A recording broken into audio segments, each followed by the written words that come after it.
So why do PhDs self-destruct? I want to talk about that today because I think it's a really important topic that we all face. So one thing that you'll realize when you are doing a PhD, you're in academia, what you often think, you get into this mindset, if I only work harder, if I only put in more time, if I only get up earlier, if I take away brushing my teeth, combing my hair, and doing all of those things that are non-essential in my life, if I do all of that kind of stuff, I'm going to be that much more productive because I'm going to get all of this negative feedback that somebody's going to tell me that I need to do all of these different things. I need to check off absolutely all of these boxes because I don't feel good with what is going on.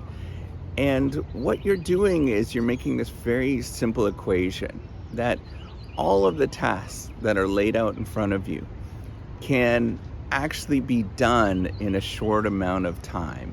And you're thinking in your head, just like everybody else has done, including myself, you're thinking in your head, all I have to do is check mark all of those boxes and it will work out. Now, what's going to happen is you're going to start working on all of those check boxes and you're going to do them.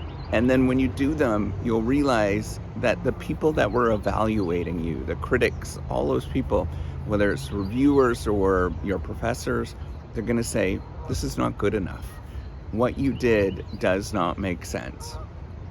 And you're going to think in my head, oh, I got to work really hard next time. I'm going to work a little bit more harder. I didn't do the right thing. And then you're going to check box a bunch more things, and you're going to put in more effort. And then you're going to do that and do repeated cycles. And eventually what's going to happen after you've done this so many times, you'll get a moment where you pushed away everything, all of the things that are life, all of the things that give you joy, all of the things that are basic functions like brushing your teeth, combing your hair, having a shower, all of those kind of things. And you push them away because you thought that you can work your way to become better, and you can easily just put in more effort, put in more time, and then if you do that, you'll become successful and everybody will recognize you and everybody will say just how amazing you are. So how we self-destruct, how we turn into something we don't want to become, is we buy into that notion that there is one little simple truth, and we check box all of these little simple truths, and it's easy to get to where we need to go to, where we're thinking of, hey, if we just do everything that everybody says and we just simply execute on it, then we can get to that outcome and everybody will recognize me for what I've done and recognize all of these amazing things. Maybe you'll get journal articles, maybe somebody will give you an award. And what you realize, and almost everybody goes through this, is that, yeah, you might get that journal article, yeah, you might get that award, but when you get those things, you look around and you say, that's it? I put in all of that time and effort, and I did all of that stuff, and went through all of those things for this?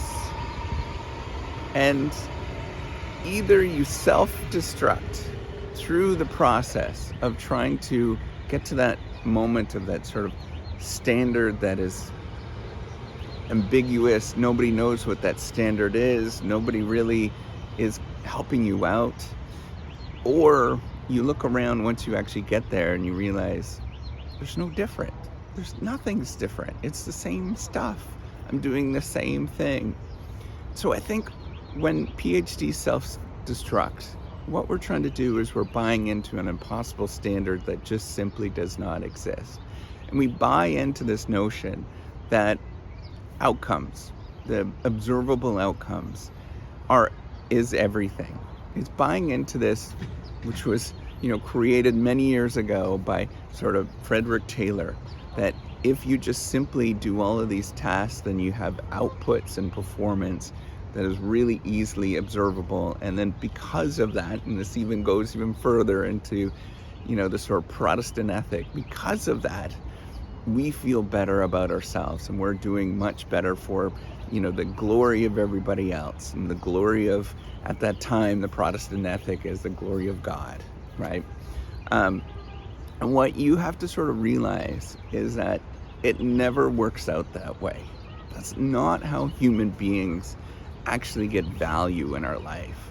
We don't get value by doing all of these things and checking boxes and having bigger houses and bigger cars and, fancier clothes and all of that kind of stuff. We get value by enjoying who we are, looking around and saying, I'm good enough. I'm happy with who I am. I am doing okay today. Maybe I won't do okay tomorrow, but I'm doing okay today.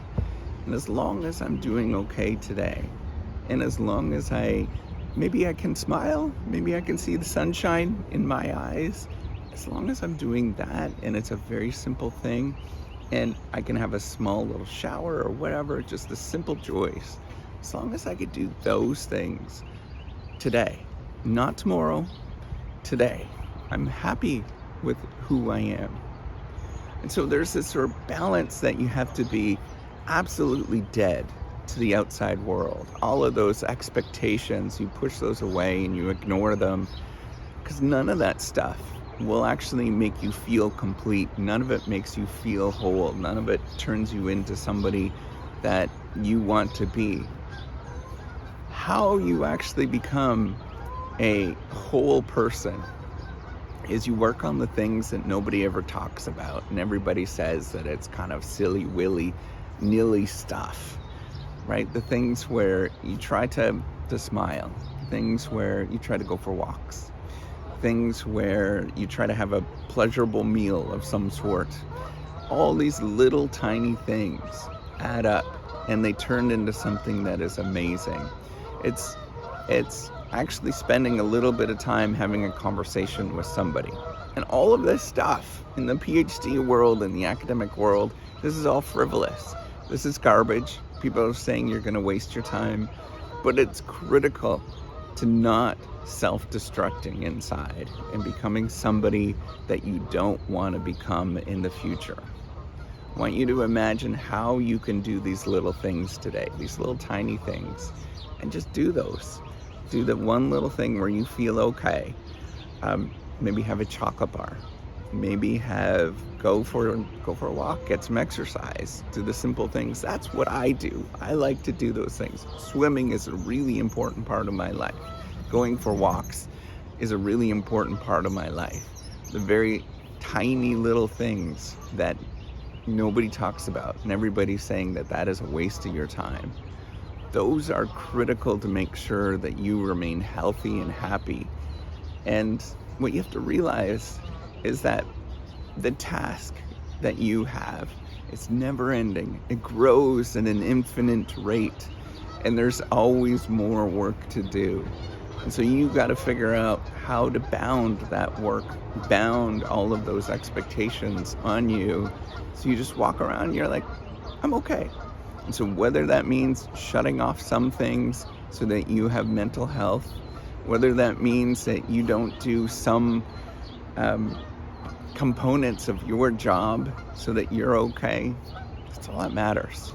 You need to protect who you are and have those boundaries in place so that you can become a functioning, normal human being rather than this hollow person that self-destructs either because they work themselves so much, or they look around, they get there, they look around, they realize that nobody cares in the end anyways. All right, take care and have a wonderful day. Bye.